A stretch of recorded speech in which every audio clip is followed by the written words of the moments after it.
You are looking at live pictures from the Belvedere. Kentuckiana is in the midst of a major snowstorm. There are some cars trying to come up the 2nd Street Bridge. Folks, don't do that. Foolish, foolish, foolish, foolish.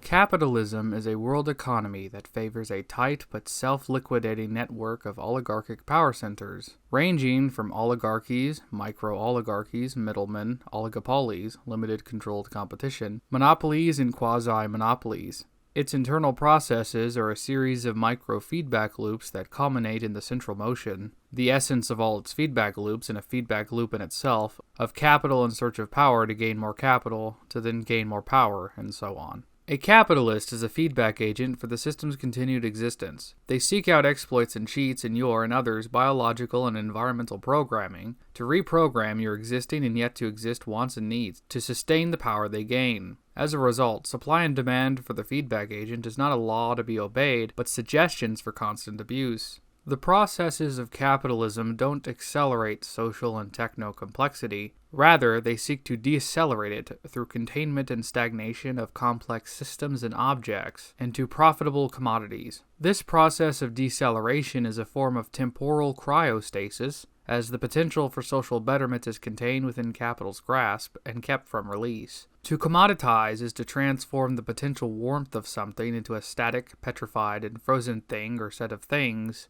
and or movements kept within a preset and minimal path that maintains it within capital's feedback cycles.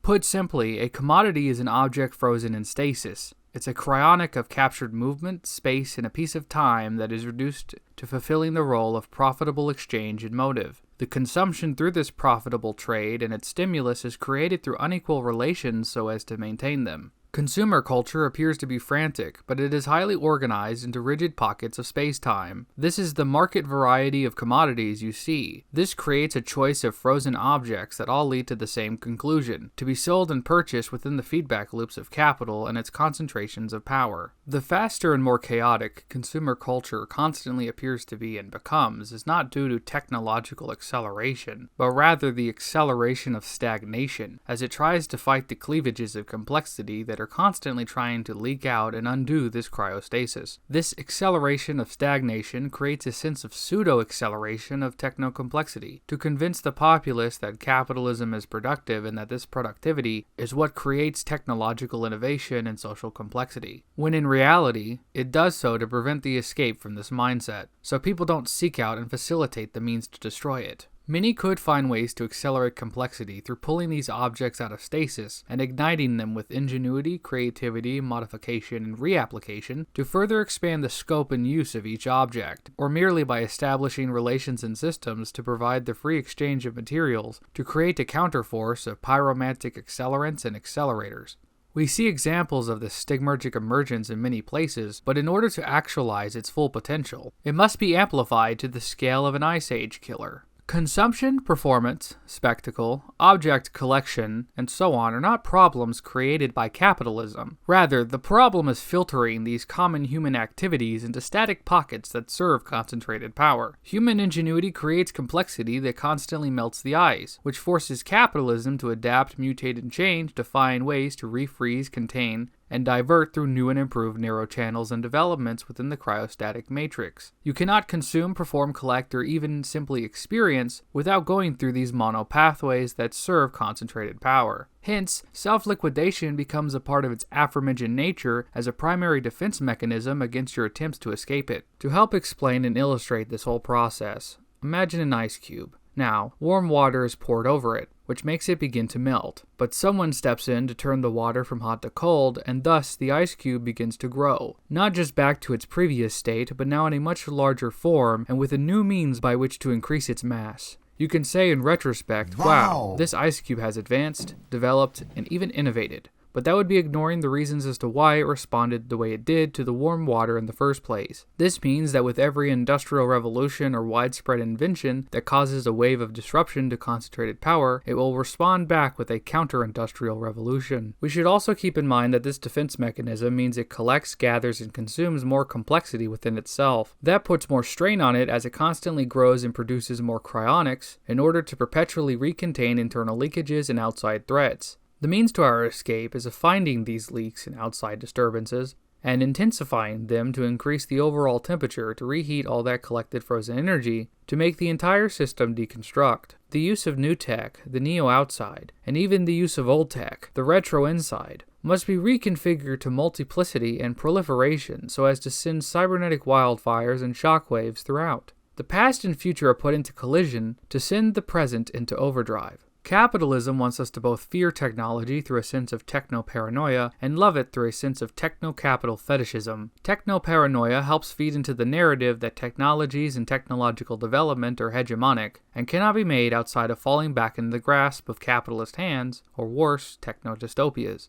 and thus reinforces the Great Cold One's grip on it. Techno-capital fetishism, what people induced by techno-paranoia call techno-fetishism, or merely techno-skepticism, helps feed into the previous narrative but adds that the only solution to any technological problem is through capitalism. Capitalism doesn't want us to use technology outside of this framework, or as mentioned before, it could facilitate the means to destroy it. Nick Gland's accelerationism is a lie because capitalism is merely assimilating the appearance of techno-complexity acceleration so it can prevent it from causing any more problems and disturbances to its expansion, assimilation, and reproduction of the cryostatic matrix that we currently reside in. Land is correct to identify capitalism as an intelligence system, but in a cruel twist of irony, it actually feeds off and aids the human security system to survive. Unless the environmental disaster of climate change caused by capital processes kills humans before they can find a way to co-opt green or space technologies enough to escape it. The human security system is the term for the collective forces seeking to limit or prevent human interaction with capital, also referred to as anthropol, as they fight against capital's increasing tendency to break down what is human and the resulting increase in inhumanness, outsideness. That which continues to accelerate and culminate in a runoff of the capital AI that destroys what is human. For example, human social group identities like race and gender are broken down by capital processes. However, this is confusing multiple opposing forces as one. Social complexity that induces the acceleration of social identities is in opposition to capital, as capital tries to get a grip on gender mutations and recontain them from breaking down too many traditional ideas and institutions, as it requires hierarchical divisions to survive and feed on. The need for pink capitalism and homo-nationalism is further increased as gender essentialism, patriarchy, and so on are put under constant threat from the weight of all these changing relations. Liberalism is called in as a pseudo-progressive chameleon working for centralist realism that is hell-bent on slowing down time so that traditional forces can get a hold. This recuperation process of pseudo-progressives and enlightened traditionalists working together, which we call liberal democracy, can be mapped out as such. The Liberal Party represents the movement of progress in matters of social justice and general equality, but its job is to reduce this momentum as much as possible, shaving off radical and controversial concepts to be repackaged as moderate and easily digestible for the system to safely consume without worry. The Conservative Party represents the order of social restraint and division. It appears immovable, but the passage of time forces it to move along at a slower pace, in contrast to its counterparts in social and economic issues. Once a repackaged idea has firmly settled into the makeup of hierarchical configurations, it's accepted by conservatives as tradition. Make no mistakes, however, conservatives are capable of accepting newer ideas if they can show themselves to have the ability to extend or facilitate an advanced means to preserve hierarchical society. These two political forces act as a fixed pluralism of representative elites that liberals call a healthy democracy, crafting a living constitution that becomes the laws of the dead wielded against life's developments. All liberals and Enlightenment conservatives serve the Lockean Necronomicon. The story goes like this. Earth is captured by a social singularity as cyberspace proliferation begins to destroy knowledge barriers, and social identity is put into hyperdrive. The multi-scaled polyrelational interactivity crumbles the social order of monorelations as conservatives are desperately trying to get a grip.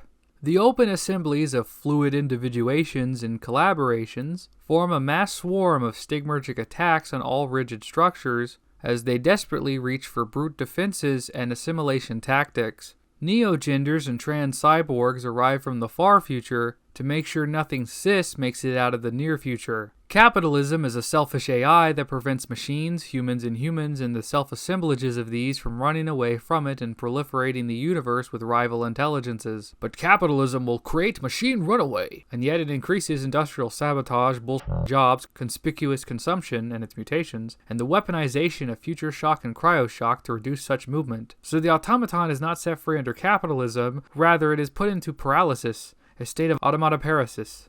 The fusion of these twin shocks, future shock and cryo-shock, produces the current climate of technology. Rapid changes and increase in advertisements, consumption trends, Veblen goods, content cycles, and so on, produce a sense of disorientation and visual speed which induces the feeling of future shock, while you are put into a state of motionlessness from a lack of and prolongation of social betterment and physical advancement, which induces a feeling of cryo-shock. Basically, you are overstimulated while unable to move. Automation does displace workers, but it doesn't eliminate them from capitalism. Hence the need to create pointless busy work and add layers to middle management. Even if manual labor were eliminated, the knowledge economy would produce, as it currently does, a whole new focus and prioritization of emotional, psychological, and mental labor, which is produced alongside the expansions and developments of visual technologies as they too are forced to become frozen projections. Visual technologies are constantly curtailed and frozen by intellectual property laws and their enforcers to prevent them from running off into the minds of the masses. This enforcement, however, constantly slips, cracks, or one of its blind spots is discovered, and the mounting stress of complexity